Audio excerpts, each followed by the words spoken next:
আমার এই বাংলাদেশ পূর্বের ইতিহাসে আজকে যে আওয়ামী লীগ সংগঠন, এই আওয়ামী লীগ সংগঠনের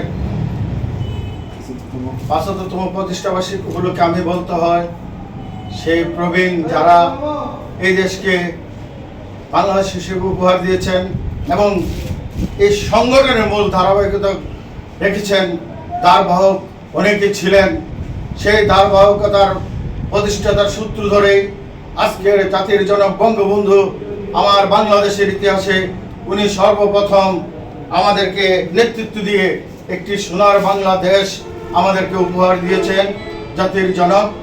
এই সংগঠনের মাধ্যমে আজকে আমরা একটি সোনার দেশ পেয়েছি এবং এই সংগঠনকে শক্তিশালী করার জন্য আমাদের জননেত্রী শেখ হাসিনা ওনার ধারাবাহিকতা হিসাবে কাজ করে যাচ্ছেন। আজকে ডিজিটাল থেকে স্মার্ট বাংলাদেশ গড়তে যাচ্ছেন।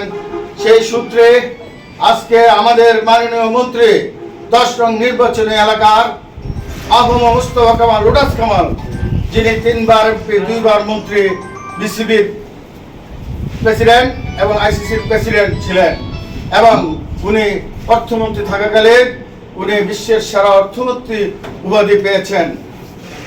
আজকে লোটাস কামালের পরিকল্পনায় এবং তারই অর্থমন্ত্রীর কারণেই আজকে করোনাকালীন হতে এই পঞ্চদশ দেশকে এগিয়ে নিয়ে আমরা মধ্য আয়ের দেশ হিসেবে স্বীকৃতি পেয়েছি এবং উন্নয়নশীল দেশ হিসেবে স্বীকৃতি পেয়েছি।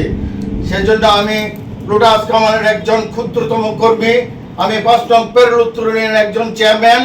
আমি ইনশাল্লাহ আমার নেতার নির্দেশ কার্যক্রম যত কিছু আছে ইউনিয়নভাবে স্বচ্ছ সততার সহিত আওয়ামী লীগ, ছাত্রলীগ, যুবলীগ, স্বেচ্ছাসেবক সংগঠনকে ইনশাল্লাহ আমি শক্তিশালী করে আগামী দিন লোটাস কামালকে উপহার দেব। আগামী নির্বাচনে আমি ইনশাল্লাহ কথা দিলাম, লোটাস জাতীয় নির্বাচনে 5 নং পেরুল উত্তর ইউনিয়নে 70 থেকে 80% ভোট দিয়ে আমি ইনশাল্লাহ আবারও প্রমাণ করব এই লোটাস কামালকে আমি যে ওনার একজন বলিষ্ঠ এবং নেতৃত্ব দেওয়ার মতো একজন কর্মী, সেই হিসাবে আমি ওনার কাছে কৃতজ্ঞতা প্রকাশ করে আমাকে যে উনি চেয়ারম্যান বানিয়েছেন কৃতজ্ঞতা প্রকাশ করে আমি আজকে এখানে বক্তব্য শেষ করছি। জয় বাংলা, জয় বঙ্গবন্ধু। 75তম প্রতিষ্ঠাবার্ষিকী উপলক্ষে আমি শুভ হোক আজকে প্রতিষ্ঠাবার্ষিক এই বলে আমার বক্তব্য শেষ করছি। জয় বাংলা, জয় বঙ্গবন্ধু।